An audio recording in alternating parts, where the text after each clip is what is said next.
Delirio a dúo. Un viaje al aire por los espacios literarios. Hola, bienvenidos a Delirio a dúo. Esta vez los vamos a acompañar al aire por primera vez y vamos a mostrarles nuestros libros favoritos. Hola, buenos días, tardes, noches, dependiendo de la hora que estén viendo este espacio. Sí, nos dio por la aventura de lanzarnos una tentativa en video porque pensamos que puede ser un buen momento de comienzo de año manifestar a quien interese los libros que han marcado nuestras vidas de una manera capital, que realmente han sido un giro en la vida, lo que se llama una epifanía, con miras a enviarlos a cada quien a los suyos. Los libros que han hecho que estudiemos más la literatura a fondo y los libros que han permitido que lleguemos a otros libros. Uno siempre va y a mandando otros lugares de la vida, ya sean paisajes, ciudades, películas, pinturas. Entonces sí, todo esto también es aparte de un espacio donde aprovechamos para hacer una onda sincerada de los libros que nos han marcado de manera determinante a lo largo y que determinan los periodos de lo que llevamos de vida, que también sea un llamamiento para que cada quien explore los suyos, que también es todo un ejercicio de introspección, donde la literatura envía a otros espacios cinematográficos, históricos, pictóricos, pero sobre todo biográficos, para un ahondamiento en sí mismo, donde uno encontrará cosas que ni se esperaba de otros modos. Y el día de hoy nos acompaña Clea. Aquí la tienen al lado. Ahí está. Una presencia incondicional que siempre ha potenciado nuestra inspiración, siempre le ha metido fuego a los motores a la hora de hacer los episodios. Y por lo demás, Pablo más adelantico les va a mostrar también por qué Clea se llama Clea. Entonces hoy no es solamente delirio a dúo, sino delirio a dúo y con compañía. Un cuarto, un pedacito. Entonces, ¿comienzas o comienzo con... Ahí estás con el libro? Bueno, dale, sí, de hecho, muy a propósito, fue sin culpa. Hay una obra que se dice que es de las fundacionales, y no la fundacional de lo que es la llamada, un tema que se volvió un poco cliché, la llamada novela urbana en lo que respecta al siglo XX, es decir, que la ciudad sea la verdadera protagonista. Este libro de Lawrence Durrell se llama El Cuarteto de Alejandría. En muchas ocasiones los venden por separado porque se compone, como su nombre lo indica, de 4 libros. El primero es Justine, el segundo es Baltasar, más o menos se ocupa, esto es Justine, la segunda parte es Baltasar, un tercer libro que es Montolive y un cierre que es justamente Clea, allá donde Justine es Lawrence Durrell le hace el guiño siempre al Marqués de Sade. Entonces lo que muestra es una Alejandría, la ciudad de Alejandría en Egipto, desde la perspectiva de Justine. Entonces es una Alejandría investida de un deseo sensual, sexual, lésbico, donde finalmente la que palpita es la ciudad. En Baltasar es la perspectiva del otro protagonista, su nombre es Baltasar, donde también ocurren muchos episodios que leímos en Justine, pero desde la perspectiva de Baltasar, donde también se maneja desde un vector de homosexualidad masculina, o sea, una Alejandría investida sexualmente por otra polaridad, para luego llegar a un tercer momento, Montolive, que es la dimensión mucho más énfasis político. Se hace toda una crítica de migración, de comercios ilegales, y según Lawrence Durrell, Justine, Baltasar y Montolive son los vectores espaciales que se cruzan con la dimensión y se encuentran en la dimensión temporal, allá donde el tiempo es Clea, que es la obra en la que confluyen todas las demás obras, todos los relatos se encuentran, explotando una Alejandría en todas sus fragmentaciones sensuales y políticas. Entonces es una obra maestra de mediados finales de mediados 1960s de la literatura inglesa, Lawrence Durrell, que en 1960 se le está anticipando. Hoy por hoy se nos hace conocida la fórmula de cruzar historias, todas las series, eso es de las delicias de todas las series de Netflix, pero esta obra, 60 años antes de Netflix, ya estaba arrasando con esa metodología. Entonces ciertamente es un libro para mí determinante, y me acuerdo que era uno antes de leerlo y otro después uno antes de leerlo y otro después de hacerlo. Y bueno, en esa misma como onda, pero mucho tiempo después, yo les voy a presentar Que viva la música, que para mí fue un libro fundamental en mi vida. Marcó, digamos, mi adolescencia, y al marcar mi adolescencia, pues me permitió llegar a otras lecturas. Me permitió llegar, por ejemplo, a Edgar Allan Poe, a Julio Cortázar, que ahorita también vamos a hablar de él un poquito. Me permitió llegar a los poetas malditos, y cuando lo leí, pues la verdad era que yo estaba muy pequeñita todavía, entonces pues como que no entendía mucho los subtextos tal vez filosóficos, existenciales que están dentro de la novela, pero sí entendía la trama y entendía perfectamente el llamado hacia la libertad. Entonces, para los que no han leído Que viva la música, les hago así como una introducción chiquitita de una novela de Andrés Caicedo, escritor colombiano. Andrés Caicedo, que nos muestra en esta obra también como la calle, la ciudad. Hay un tránsito por la ciudad que es Cali, y ese tránsito nos va a ir desclasando, nos va a llevar de los barrios altos, de clase alta de la ciudad, a los barrios de clase más baja, donde el personaje principal, que es María del Carmen, ella va a encontrar allí, en estos barrios, va a encontrar la música, y la música es la salsa. Entonces, por eso se llama Que viva la música. Es como una oda a la fiesta, y a la fiesta que es la vida, no solamente a la fiesta de ir a tomar, de ir a emborracharse, de ir a bailar, sino la fiesta que es la vida misma, el tránsito de ella por la ciudad, que representa también el tránsito de una existencia, la transformación del personaje, que es la transformación que cada uno de nosotros vive en su propia existencia, y el encuentro con múltiples personajes, que en este caso pues son personajes urbanos. Es una novela donde los escenarios hacían parte de la vida real. Ya Cali ha cambiado, se ha transformado, muchos de los lugares ya no existen, pero los que menciona aquí Andrés Caicedo sí existían en el momento en que escribió la novela. Entonces es bien interesante porque hay un concepto dentro de la literatura que es el de el flaner, que es un personaje que transita las ciudades, y usualmente es un personaje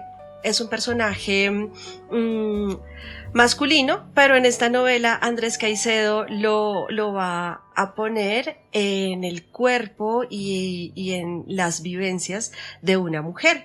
Eso lo vamos a conocer como María después del como Carmen Huerta. Claro, María del Carmen, y ella pues va a ser ya no un flaner, sino en términos femeninos franceses sería Una flanés. una flanés. Inflanés. Que es muy curioso porque casi no ocurre eso en la literatura. Casi todos los personajes que transitan las ciudades son hombres, y en este caso pues que sea una mujer es maravilloso, y más pues que sea un autor colombiano. Entonces este es mi primer libro favorito.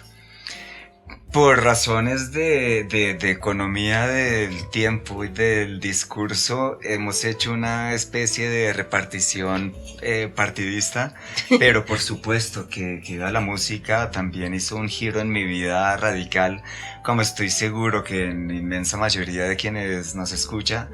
Hay un autor que dice que solo debemos leer para descubrir lo que debemos releer eternamente. uno puede dar por sentado que, sí, ya me lo leí. No, que la música es de los libros que con la segunda, la tercera, la cuarta, la fuerza del libro como la fuerza de la música empiezan a sobrecargarse mucho más. Sí. Entonces hay veces que tus libros son los míos. Y los tuyos también, sí. Casos. Bajo ese orden de ideas y por cuestiones otra vez de economía discursiva, seremos muy lacónicos porque por cada uno de estos libros podríamos hablar y deberíamos hablar mucho más largo. Vendrán nuevos episodios, pero en un tono mucho menos vital, allá donde queda la música, afirma un vitalismo donde lo que menos interesa es la actitud positiva. Vitalismo es una actitud que implica la afirmación de la vida, sobre todo en la crueldad, en el malestar, en la desesperación. Decía Jean Genet, el genio es el rigor en la desesperación. Frente a ese vitalismo profundo que se ve en que va la música a través de escenas muy sórdidas, pero de todas formas afirman la vida, como tú decías, hay un libro que sí se suele catalogar de ser la encarnación moderna del pesimismo, que es de Schopenhauer. De Schopenhauer, yo podría, y en algún momento hablaremos de su obra magna, que es El mundo como voluntad de representación, una serie de dos libros, un libro de fragmentos largos que se llama Parerga y Paralipómena, también trascendental, pero este libro es de singular importancia porque es una compilación de aforismos, es decir, de sentencias breves que jamás tienen la pretensión de ser máximas con miras de convencer, sino frases cortopunzantes con miras a papirotear el cerebro de quien lee y perturbarlo, de alguna manera molestarlo para poner el pensamiento a pensar. Es un libro que selecciona cantidad de fragmentos del mundo como voluntad y representación, del gran libro Parerga y Paralipómena, del amor, las mujeres y la muerte, de la obra entera de Schopenhauer, compilados, condensados, con ciertos criterios arbitrarios de las ediciones, pero la selección me parece que es muy pertinente y muy consecuente con el pensamiento de Schopenhauer, allá donde se acaba de revelar que ese pesimismo finalmente también es una afirmación, es decir, uno jamás termina con un malestar interno después de haberlo leído, sino que justamente en esa simpatía con ese pesimismo, allá donde uno puede estar pasando por algún tipo de malestar profundo en su vida, acompaña y acicatea, fortalece precisamente en su malestar. Allá donde dicen que el optimismo es gesto de enfermo asustado, en este sentido es un pesimismo muy lúcido, donde en lugar de hundirlo a uno, lo fortalece precisamente porque no está buscando volverlo feliz, sino que allí uno incluso termina hasta riéndose de las propias tragedias. Claro, de hecho estaba pensando en eso y me parece mucho que cuando tú a veces me lees algunos fragmentos de Schopenhauer, de repente como que nos morimos de la risa. O sea, son cosas pesimistas, pero con mucho humor. Pero, y sí, si hay humor, hay vitalismo. Que es lo que sería humor negro, de algún modo. Y a mí a veces me parece muy chistoso, muy gracioso, porque además son cosas que yo creo que a todos los seres humanos nos ocurren, que son medio catastróficas, pero como nos ocurren a todos, de algún modo uno se siente identificado y se muere de la risa. Se suele decir de Kafka, que no lo mencionaremos en este episodio, pero Kafka. Se suele decir que el universo de Kafka es gris, un encierro, solamente un laberinto sin salida burocrático, pero es imposible no leer las páginas de la colonia penitenciaria, de América, de la Metamorfosis, y no soltar carcajadas en muchísimos pasajes. Entonces también hay un humor de Kafka que derrumba toda esa falsa creencia en que es un universo pesimista, llorón, de un sin salida, de un absurdo suicida, sino al contrario, la carcajada de Kafka se ríe de ese encierro precisamente bombardeándolo. ocurre muchísimo con Schopenhauer y de qué manera nos pasó en lecturas compartidas. Sí, tal cual. Y siguiendo con la filosofía, entonces yo les voy a hablar de, esta es mi última lectura, aún no lo he terminado, voy como en la mitad del libro, pero es un libro que me parece muy importante y que está siendo bastante importante en mi vida. También es filosofía, a propósito de lo que estabas mencionando, pero en este caso no es filosofía como llevada hacia el pesimismo, sino al contrario, es una filosofía completamente vitalista. De hecho, el autor dice que es vitalista a morir.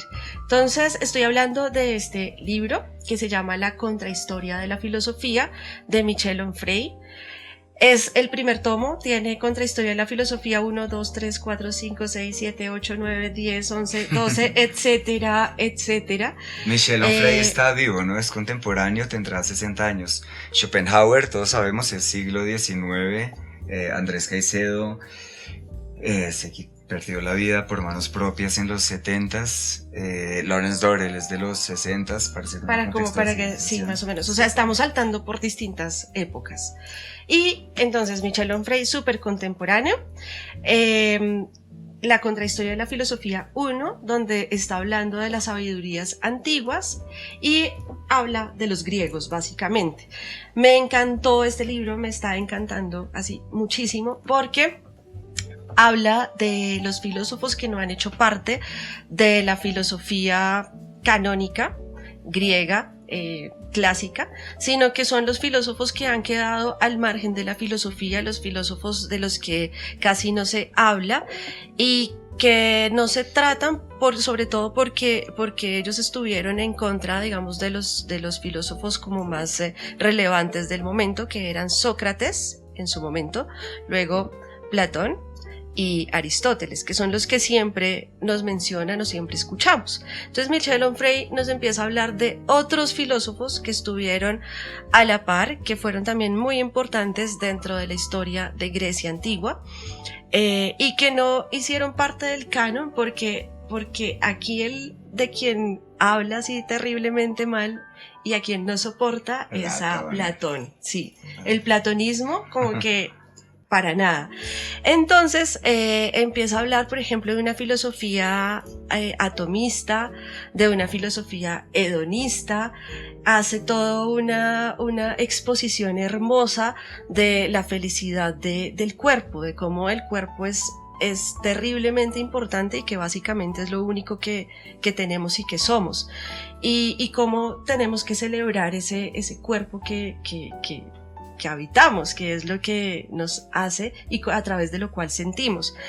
Entonces, claro, al leer esto, pues como que la percepción sobre el mundo se va transformando y esa transformación me parece que es terriblemente festiva, vital, alegre, sin caer tampoco en un hedonismo como del vivir aquí y ahora en este instante mismo de la manera más alocada, sino el vivir aquí y ahora, pero entendiendo eso como el goce de uno mismo con uno mismo y con lo que hay y ya, o sea, no necesito más sino esto que está aquí en este momento. Entonces más o menos eso es, después les seguiré contando, pero básicamente trata de esto, este libro. Sí, la relación que estamos haciendo es literalmente un encuentro totalmente necesario entre literatura y filosofía, allá donde no hay diferencia de naturaleza entre ambas, y en ese sentido no podía yo dejar de mencionar una obra que de hecho el año pasado, 2024, cumplió 100 años de su publicación. Es un clásico entre clásicos, justamente con todo lo que hemos estado tratando de la tensión entre la vida, la muerte, el vitalismo, la denuncia al platonismo por crear todo un sistema de pensamiento que promete una vida mejor más allá de esta vida, cuando lo que hace Onfray es afirmar esta vida una inmanencia. Sí, como el único, como la única vida posible y por lo tanto la más perfecta y Pues única. si hay un libro que conoce de la vida, justamente porque nos hace atravesar la enfermedad y la guerra y las desgracias de la enfermedad y las desgracias de la guerra, pero con minucia de especialista, es con un libro aparentemente engañoso porque es muy cándido, que lo hizo de manera yo creo que intencional para confundir. De todas formas, en alemán es otra la palabra. El concepto es la montaña mágica. Un clásico más que conocido para bastantes personas que nos estén oyendo. La cuestión es que uno podría pensar de primerazo que la montaña mágica, muy bonito, qué cándido, qué sorpresas nos esperarán en la montaña mágica. La montaña mágica, que es un libro de una sordidez a veces extrema, porque toca el gran problema de finales del siglo XIX, comienzos del XX, que es la tuberculosis. Y Thomas Mann, su autor, premio Nobel, se cartaba con Einstein, se cartaba con Freud. Thomas Mann, su autor, es un tratado de tuberculosis, allá donde él tuvo que hacer investigaciones clínicas para describir una tuberculosis propiamente en términos clínicos. Es decir, este libro se enseñaba mucho más en las facultades de medicina que en las de literatura. Y hubo un punto en el que la idea de la montaña mágica, que es de influencia profundamente nietzscheana, en su momento hablaremos de Nietzsche, pero por lo pronto lo dejamos en puntos suspensivos. Pero el libro es de herencia nietzscheana de cabo a rabo, porque Nietzsche hace todo un nuevo sistema de valores, donde ya no se trata de lo bueno y lo malo, tal como el cristianismo nos lo vende, sino Nietzsche lo plantea en lo alto, lo bajo, lo noble y lo vil. Y encontró en que en lo más, digamos, en la montaña mágica, Hans Castorp, el protagonista, encuentra en las planicies, usualmente a los enfermos de tuberculosis los enviaban a las alturas de las montañas por aquello del aire. Y la cuestión es que entonces en la cima de la montaña estaban los individuos enfermos por distintas patologías, en particular la tuberculosis. Y lo que encontró el protagonista, Hans Castorp, que tuvo que hacer toda una temporada en la montaña, en la cima de la montaña, es encontrar en esos seres que bordean la muerte a punta de padecer el dolor de una enfermedad en su máxima expresión porque no había cura, que es la tuberculosis, entre tantas otras, donde Hans Castorp encuentra los espíritus y las naturalezas más nobles y más altas, allá donde solamente en la superficie, en el mundo de la aparente llamada gente sana y gente saludable, encontraba la vileza, la competitividad, todo el mundo hablando mal detrás del otro, todo el mundo uniéndose en contra de los otros, el mundo, tal como decía Andrés Caicedo, que es el mundo de ellos, el mundo en el que es nuestro mundo, en donde entre más patán, mejor le va al sujeto. Entre más hable duro y pisotee a los demás, más éxito tiene en la vida. Es decir, entre más para abajo apunte, mejor le va, mejor triunfa y más aplaudidos por la gente. Y entre más noble, más sensible, peor le va. Lo que está mostrando es la transvaloración de los valores de Nietzsche, allá donde en la cima de la montaña, que se supone que es sinónimo de enfermedad, tuberculosis, sífilis, encuentra las almas más nobles, más altas, y en el mundo de abajo, las almas más viles y más bajas, que son la gente de bien, de los negocios, de las empresas, donde la eficiencia nos obliga a ser eficientes o a ser decentes y perecer. La montaña mágica cumplió 100 años de publicación, homenaje pequeño a Thomas Mann, hondamente recomendado. Bueno, yo me voy entonces también con una novela. La novela de la que voy a hablar es Naná. Naná es novela del siglo XIX, novela decimonónica. Fue escrita por Émile Zola Y es una novela que me gusta bastante y que marcó, digamos, mi vida, primero porque me gustan las novelas del siglo XIX un montón, por la descripción detallada de absolutamente todo. Y segundo, pero el segundo punto por el que me parece muy importante, es el más relevante, es porque está protagonizada por una mujer que se llama Nana, y es una mujer que es de clase muy, muy, muy baja, y muestra toda la trayectoria de ella hasta que finalmente asciende en su posición social. El problema es que para ascender ella tiene que pasar por múltiples como obstáculos, y son obstáculos de tipo social, sobre todo de tipo como de comportamientos, órdenes sociales, y pues cómo se tiene que enfrentar también con la burguesía, con los aristócratas que todavía existen en este momento. Ella tiene que prostituirse eventualmente para poder ir ascendiendo, pero es una prostitución que no es como que no es mal vista dentro de la novela. Eso también me parece súper interesante al ser una pues del siglo XIX, sino que es como un desafío al que ella se somete, y sin embargo termina siendo admirable porque todas las mujeres de la alta sociedad terminan finalmente envidiándola. ¿Por qué la envidian? Porque es una mujer hermosa, porque es supremamente inteligente, pero sobre todo la envidian porque viene de abajo. Y se ha hecho sola y es completamente independiente. Y bueno, toda la novela es una crítica social brutal de todo ese problema de clases sociales. Es un problema también, toda la novela es también una crítica a la mirada de la mujer sobre la mujer, ¿sí? La mirada de unas mujeres sobre otras mujeres.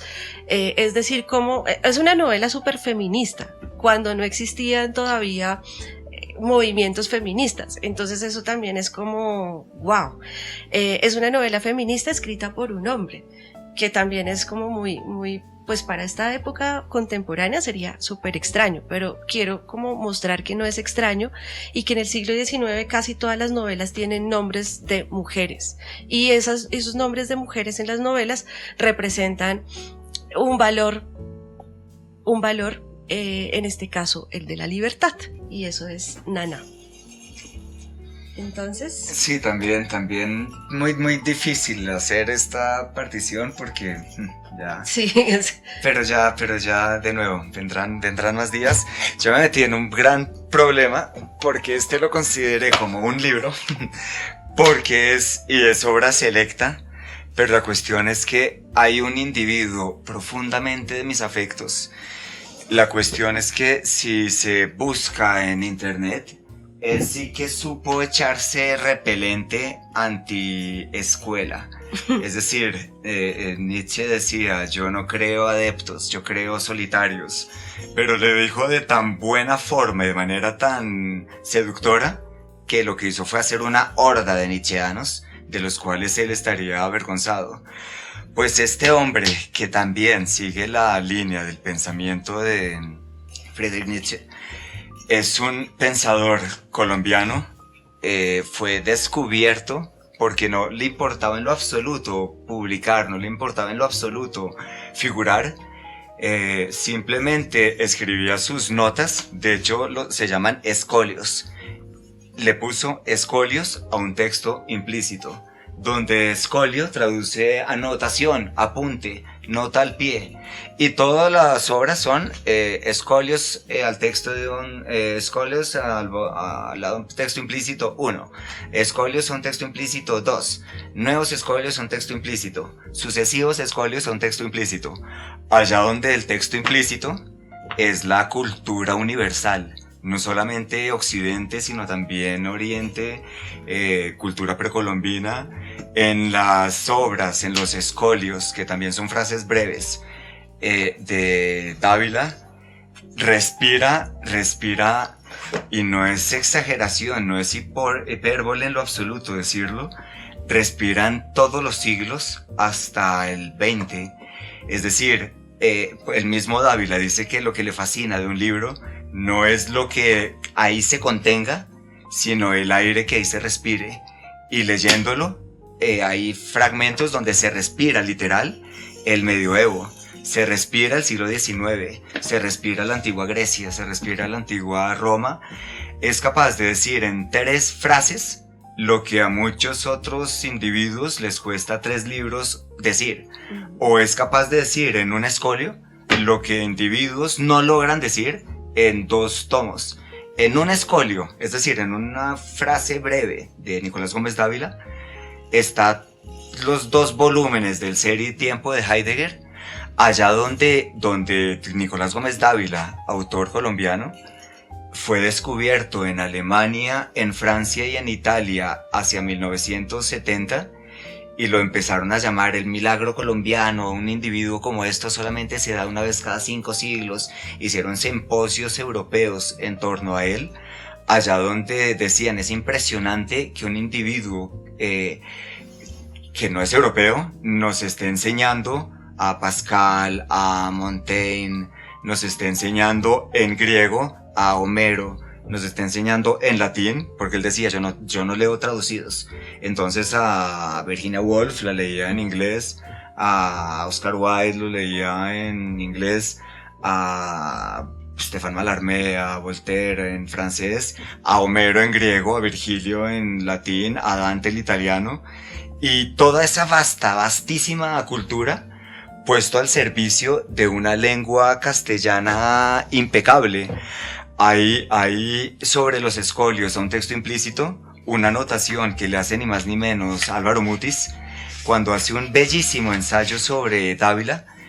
Termina diciendo, sé de lectores de este libro que ya no lo abandonarán jamás y sabrán derivar de él cada día las no siempre accesibles razones para llegar al final de sus días con una cierta luz interior útil, al menos para enfrentar a la muerte.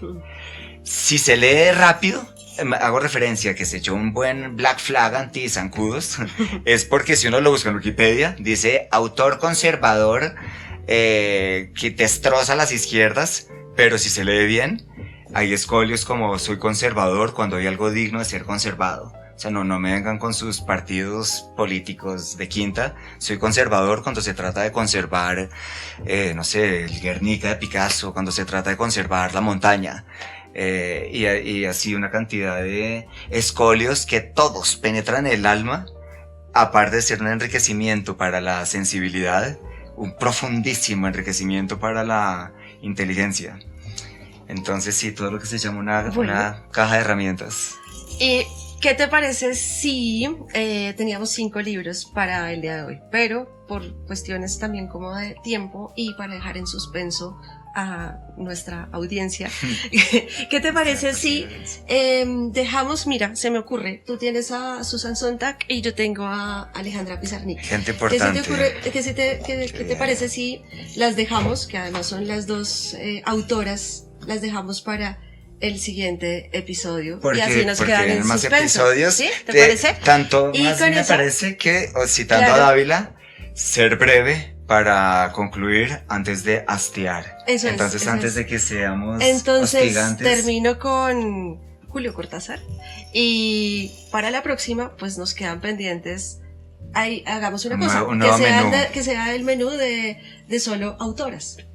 Ahí está. Vamos las viendo. Autoras Está favoritas. difícil. Pero sí, puede ser. Listo. Entonces, yo tengo Julio Cortázar con Rayuela, que es así mi novela favorita de todas, absolutamente todas. Pasa el tiempo y sigue siendo mi novela favorita. Es una novela rara. Es una novela súper experimental para la época. Después de esta novela trataron de hacer como imitaciones, trataron de hacer otras similares, pero pues nunca nada como Rayuela. Es una novela que transcurre en 2 escenarios principales, uno es París y el otro es Buenos Aires, que son las 2 ciudades como más importantes también para el autor, y los personajes principales que serían La Maga y Horacio Oliveira. Es una historia de amor y es una historia de amor hermosa porque es triste, es así tristísima, más no poder, pero también con muchos subtextos filosóficos. Es existencialista, es fría, es una París en invierno, mientras luego hace el contraste con una ciudad, Buenos Aires, porteña en verano, así absoluto. La novela me encanta por la estructura que tiene, que es muy extraña, pero sobre todo me gusta por el contenido de la novela, por los párrafos así poéticos a más no poder que va lanzando, por la historia de amor que pues por lo que les decía es triste, y siento que las historias de amor como más bellas que pueden existir son justamente las que nunca tienen final feliz. Entonces, invitadísimos a leer Rayuela. Hay muchas personas que dicen que es muy difícil. Cuando yo la leí por primera vez me pareció fácil porque estaba terriblemente enamorada, entonces era como que sentía ahí como la identificación con los personajes. Luego la volví a leer para hacer ya un estudio como más serio, y fue una lectura distinta. Encontré un montón de cosas que no había visto la primera vez, y luego la tercera vez que la volví a leer fue todo el significado filosófico. Entonces, invitadísimos a leer Rayuela. Y entonces, así las cosas, pues también invitados a que le den like, por favor, al video. Profundo esfuerzo. Cuando dices que un segundo episodio solamente de mujeres, más que difícil, digo que es complejo, porque de todas formas, no, yo jugaré por ambas partes. Listo. Mis mujeres de mis afectos, mis hombres de mis afectos. No puedo prometer no importa, un género. No importa. Igual se trata de Importante. Los que más nos han marcado, Exactamente, los que más nos han como hecho ver el mundo de otra forma. Invitación profunda para que cada quien se anime, y si es el caso, ahora sea cuando, en los comentarios, escribir aquel libro que por alguna razón haya producido un cambio drástico en la propia vida.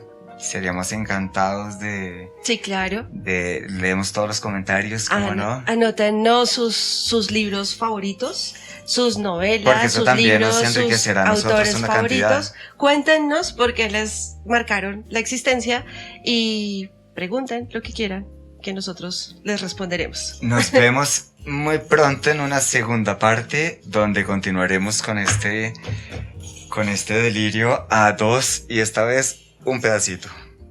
Chao. Un abrazo muy fuerte.